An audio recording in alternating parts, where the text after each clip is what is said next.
Welcome to the Road Ahead podcast. I'm Ray Ghanbari, Chief Technology Officer at Omnitracs. I'll be your host for this ongoing series of podcasts that will bring you a myriad of professionals, both from inside and outside the transportation industry.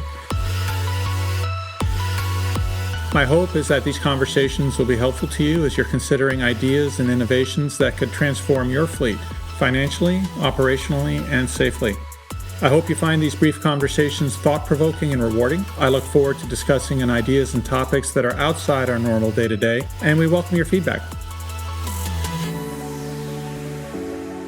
In our first series of podcasts, we focused on the emerging and exciting world of autonomous vehicles and the opportunities and challenges these new technologies will create for our industry. We're now turning our focus to the emergence of megacities and the impact that they will have on our supply chain and transportation industries. Our guest today is Homaira Akbari, President and CEO of AKnowledge Partners, a global strategy advisory firm. Homaira has held several senior management roles in Fortune 1000 companies, including serving as President and CEO of Skybits, and she sits on the board of directors at Landstar, Temenos, and Banco Santander. Welcome, Homaira, and thank you for joining us today. Certainly, I'm very pleased to be with you. To help get us started, I think it would be very helpful for our audience to define a few terms so that everyone listening is on the same page. First of all, what is a megacity and what is driving their emergence? A megacity is defined as a city which has more than 10 million population. As of mid-2019, we had 33 megacities in the world, and the list included New York City, obviously, Mexico City, Tokyo, Jakarta, Shanghai, and many others. As of still mid-2019, 22 of the world's 33 megacities were in Asia and Africa. And United Nations was predicting that 10 more cities will break the 10 million mark between 2019 and 2030, bringing the total to 43. A majority of them would have been in Asia, new ones would have been in Asia and Africa, just because in Americas and most of Europe, we already have 4 out of 5 people live in the cities. So broadly speaking, for the last 70 years, there has been an accelerating global trend toward urbanization. For example, in 1950, cities were home only to 751 million people, less than 1/3 of the global population then. And only just 2 cities were megacities, New York and Tokyo. As of mid-2019, 55% of global population were living in urban areas, and that was 4.2 billion city sleepers. So you may ask, why there was a migration to megacity? The studies of developed economies indicate that a doubling of city size is associated with productivity being some 5 to 7% higher. This is large, suggesting that a city of 5 million people has productivity some 30% higher than a city of 300,000. So why do cities have this economic advantage? It's because of a number of mechanisms. One is that cities offer large markets. A large local market makes it easier to establish new firms and to grow them to scale at which they are efficient. This makes for more competition, breaking down monopoly power as multiple firms come to compete for customers. Also, benefits of urban scale arise in other activities such as public services, like health and education, but also infrastructure such as electric power and distribution of goods, which can be supplied more cost effectively. So the key point on the economic potential of cities or megacities is that effective scale requires proximity and hence density of economic activity. It is not just the total population of a region, but the concentration of population in an area small enough to constitute an integrated market for labor and to facilitate close business linkages. You know, as I was preparing for this conversation, I was reflecting a lot over our collective experience of the last year, where we all spent much more time at home than I think any of us would have ever thought possible. Do you think our collective experience this last year of living and working and learning from home is going to accelerate the growth of megacities? Or do you think that that experience of being virtual is going to change some of the trend that we've been experiencing for the last several decades? Well, that's quite interesting question. And really, I like to look at it from view of migrations because it's really what happened last year in 2020 in the US, but across the world, there was two aspects of migrations which changed. First aspect was at the metro level. For example, in the US, the pandemic accelerated several already long-standing American migration patterns. Basically, there has been for several decades, we've had net move outs from high coast coastal cities into high growth, what we call Sunbelt metros, such as Charlotte, North Carolina, and Austin or Dallas, Texas. So these Sunbelt workforces have been growing for decades, and the pandemic appears to have added impetus to this trend. What was interesting is that COVID-19 also provided relief for some lower cost post-industrial cities such as St. Louis, Missouri, and Detroit, Michigan, where the rate of net move outs actually slowed down during pandemic. So that's one aspect of migration which pandemic really changed or accelerated or decelerated, as we explained. Secondly, which is the one that you have mentioned more, you have alluded to, is within metro areas themselves. The pandemic had the greatest impact, in this case, on dense urban centers, i.e. megacities, where we saw address changes out of urban zip codes was the norm across all US regions. Meanwhile, suburban and rural zip codes on average saw more move-ins over the past year. Now, what is interesting is even Austin, where the net moving into Austin from coastal cities was high, there were move-outs from the metro area of Austin into rurals. So you might say, why we had this second migration trend? Because the first one is something that has been happening, it just accelerated. The second one was completely new, which is what you alluded to.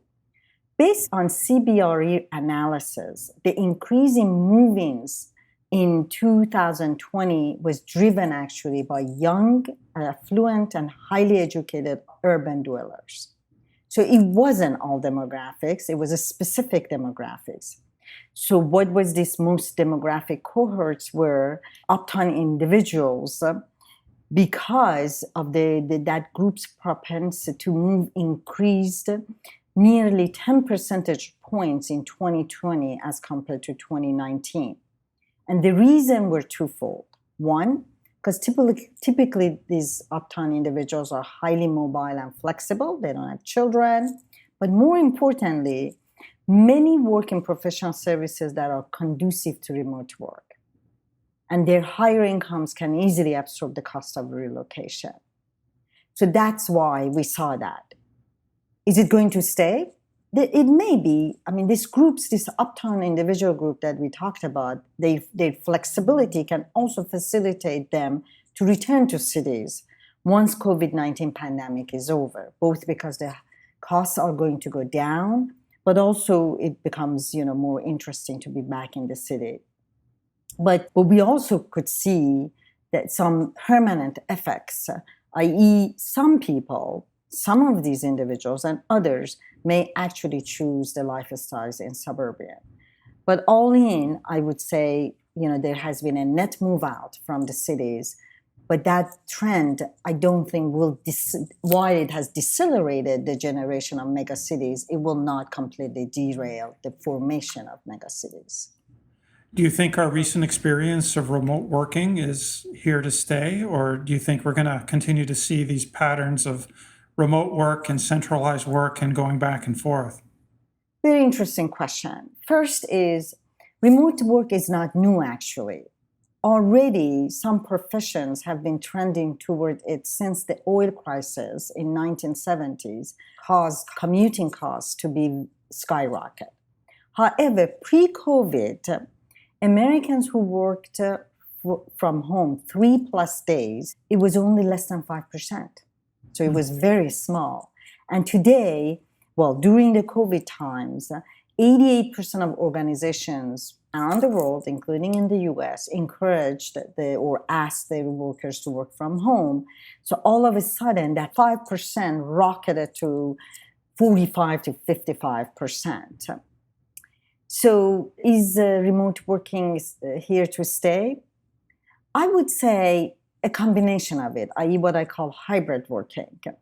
You have seen a lot of stuff in the news. For example, you have seen CEO of Goldman Sachs publicly dismisses working from home as an aberration unsuited to the go-getting culture of its firm.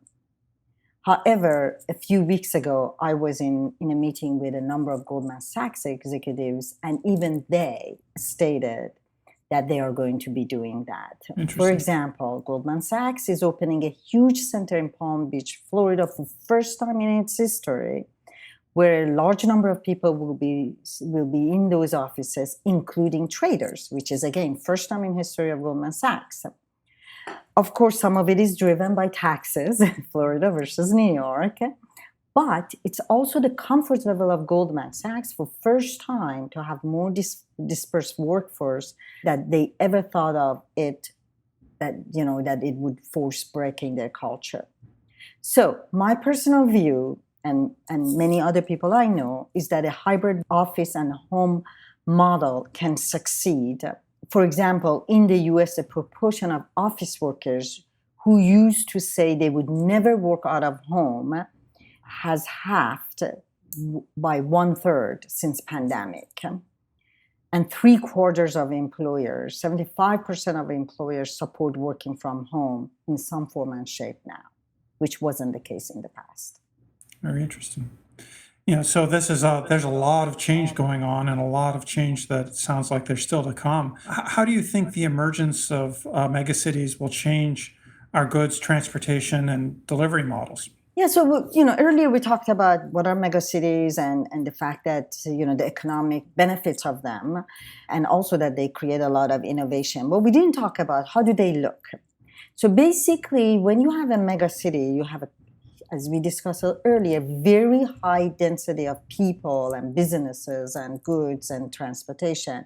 But what's going to happen is a true megacity would then have an outer skirt or ring. There's actually an outer ring road around it, which is somewhere between 25 to 35 miles from the center of the city. And you can, in your head, you can imagine a city which basically sits in a circle, with diameter of the circle being somewhere between 60 to 65 miles, the diameter. And just outside of that, what you would have is mega warehouses. And you could call them the spokes, and the hub and spoke is something that we know very well in logistics, but you call them spokes, and that's where huge drop of deliveries come in using heavy commercial vehicles, double trailer trucks specifically. And there are, huge highways, multi-lane highways, which come to those large warehouses, dropping all the goods. And then you use light commercial vehicle and medium commercial vehicles to move goods from those spokes to the hub, which is central distribution centers. And from there, which are still rather large warehouses, not mega warehouses. And from there, then, you then move them closer to the customer, whether it's business or consumer. And we can talk about this later, but, brick and mortar businesses, which will become like an sort of inventory holding or small warehouses. You move it to them, and then you really have city trucks and small vehicles and drones and autonomous delivery robots and obviously bicycles to deliver the rest of goods to consumers and to businesses. That's how I see in my head the megacity model and the megacity sort of structure. Excellent. Well, thank you for sharing your insights with us, Homaira. I mean, I was certainly been exposed to a lot of these cities just trying to drive through Los Angeles and San Diego and some of these other cities we have. But I have a new appreciation for the scale and the breadth that this transformation that we're going through. Thank you. Stay tuned for our next podcast, where we will continue our conversation with Homaira about the impact of megacities on the supply chain and transportation industries, and how you and your company can prepare for these sweeping changes in how we live and how we work. You've been listening to the Road Ahead podcast from Omnitracs. I hope these few minutes you've spent with us provided ideas and innovations that could transform your fleet financially, operationally, and safely. For other podcasts and information, please go to omnitracs.com. I look forward to you joining us again for our next Road Ahead podcast.